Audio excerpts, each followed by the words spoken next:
Ako naman ang tulong ng ang lokal na pamahalaan ng maasim sa pamilya ng mga mangingisda. Nagpositibo naman sa cholera bacteria ang dalawang pinagkukunan ng tubig sa Vera Catanduanes. Pasintabi po sa mga nag-aalmusal dyan, batay sa pagsusuri ng Department of Health, ang naturang bacteria ay nakuha sa dumi ng tao.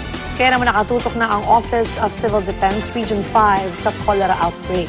Muli silang namigay ng tubig sa mga apektadong residente, lalo't napag-alaman na waterborne ang naging sanhi ng kontaminasyon.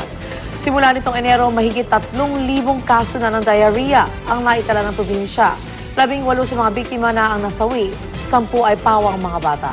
Samantalang nagpadala na rin ng tulong ang Albay sa pamagitan ng kanilang water sanitation and hygiene team.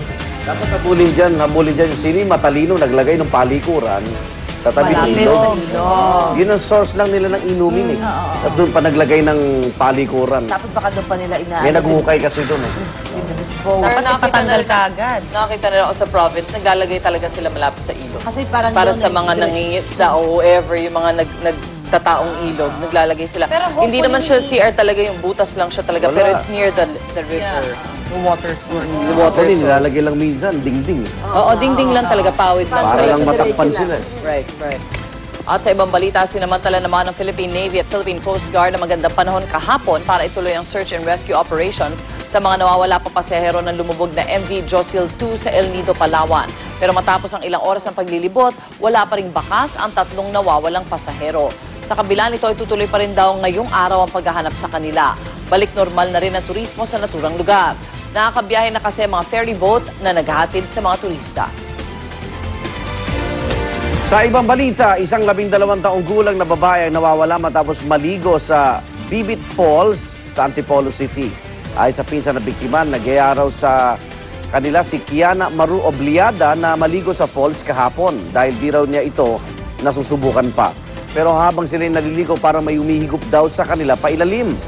Dahil nailigtas agad ang mga responding residente ang 3 pinsan kasama ni Kiana.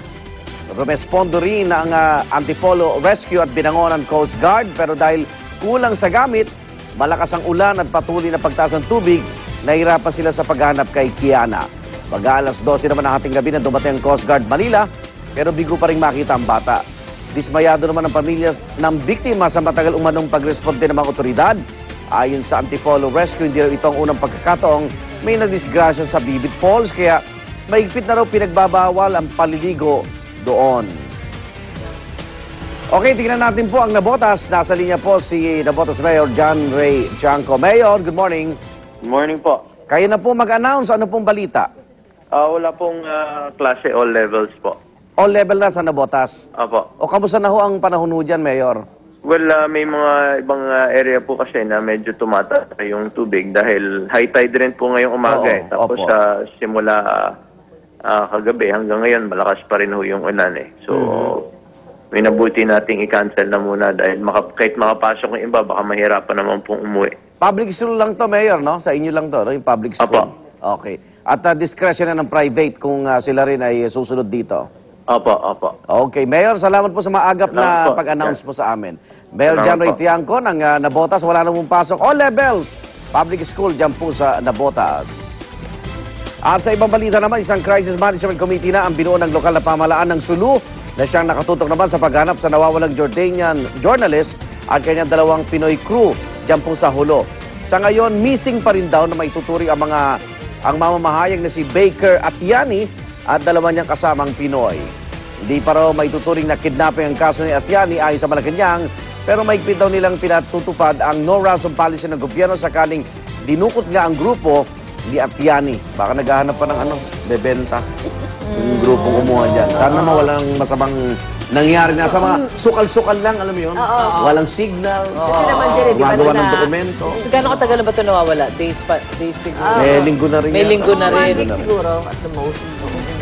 At ibang balita naman tayo mga kapuso, hindi na po ipapadeport ang mga young immigrant na illegal na pumasok sa Amerika, kabilang na ang libo-libong undocumented Pinoy doon.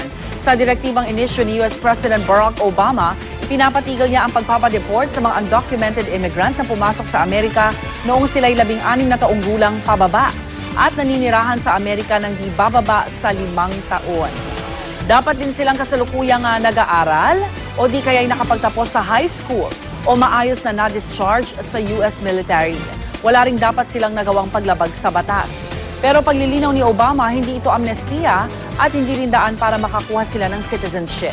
Ikinatuwa naman nito ng iba't ibang grupong nangangampanya para sa karapatan ng mga undocumented immigrants. Nasa 800,000 immigrants ang makikinabang dito. Pero sa kabila ng kautusan ni Obama, patuloy pa rin daw nilang isusulong ang DREAM Act bill para makakuha ng US citizenship ang undocumented immigrants. So basically, hindi agad-agad sila mabigyan ng citizenship. Pero it's parang as a part of it. Parang in the end, parang gano'n din ang patungo. Ganun. So hindi Kasi sila they're not i-deport going to be pero thrown out, alis din kayo. Hindi. Are they? Pwede Supposed to rin be... silang... Hindi sila i-deport eh. Pero hindi sila citizen eh. Oh, baka pwedeng mag-apply sila for green card. temporary, siguro yun na working nga, visa. Yes, Yes, siya. para maging legal na rin sila. Walang sinabi si Presidente Obama. Kasi maraming Pilipino baka maapektuhan ito. di ba? dami Wala siyang sinabi na ito'y daan para ikaw ay maging American Hindi nga daw. citizen. Siguro Kasi parang- dati, mga bata, deport lang sila ng deport. Yes. Nadidiscourage. Kunyari, doon na nakapag-aral. Oo. Walang nangyayari. So ito, it's a political act kasi election nga sa Amerika, di ba? correct. Pero, ewan ko, 800,000. Parang... Dami niya, Ano? Mexicano. At saka kung mga bata sila, hindi pa sila pwede mag-vote. Hindi naman sila citizen eh. Hindi naman sila citizen. Yung mga So, hindi siya beneficial. Kaibigan at kamag-anak. kailangan lang siguro nito parang pang, ano ba to, pang Pampalubag eleksyon, loob? pang ganun, pang palubag Pero loob. Maraming mga natuwa malaking kasi. impact din yun dahil kung magsistay nga din sila, kumbaga yung employment na supposedly para sa mga Amerikano din, diba? Mahahati yan eh. Totoo Kaya din. may na mga rin to para sa- nagrereklamo eh. Oo, kaya may mga nagre-reklamo dahil mataas pa nga rin ang unemployment. Well, in sa every Amerika. decision naman, wala talaga maging matuwalwal. Huwag naman kayo I'm sure may There's way always para bad. maging US citizen din sila Yes. eventually. Okay, Kaya sa mga kababayan ko, tago pa. Hindi. Magaling magtago yung mga yan. Galingan nyo. Paabutan niyo ng 5 years. Samantala, makapanayam natin ngayon si Ginoong June Galang, weather forecaster ng Pag-asa. Mang June, ano na po ang latest weather update ninyo? Maraming salamat, Susan, at magandang umaga.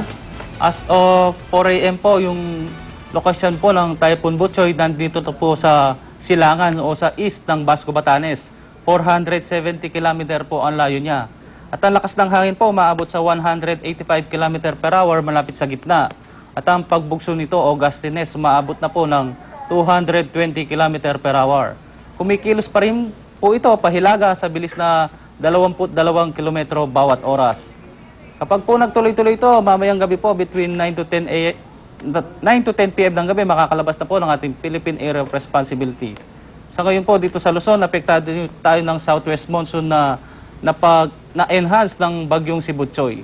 Kaya makakaranas po ng paulan dito sa Metro Manila at iba pong panig ng Luzon. Yung mga dam po natin, kumusta naman po? May mga na ano ba tayo na monitor kung medyo tumataas po yung level ng tubig?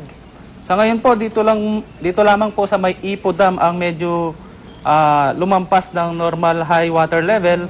Nasa 100.75 meter na po ang level nito. At ang normal po nito, nasa 100.2 meter lamang po. So wala po tayo dapat ipag-aalala, di pa ho siya talaga dapat ikabahala sa mga oras na to? Sa ngayon po, hindi naman po siya ganun ka-critical, pero kung maglalabas po ito ng tubig, ito pong North Sagaray at Hagonoy, Bulacan ang siya maapektuhan. So sila ho yung mga dapat maghanda kung sakasakali.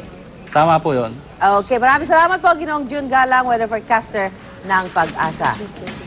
Kaya mga kapuso, tuloy-tuloy lang sa pagtambay dito sa #1 morning show sa telebisyon. Ito ang... Unang Hirit! Unang hirit, ang saya-saya.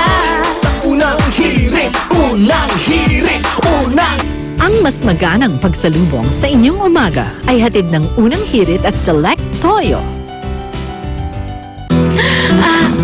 Ma, si Rex. Hello po. Coffee? Sure. Pa, siya yung star player namin dati. Hindi naman. MVP lang.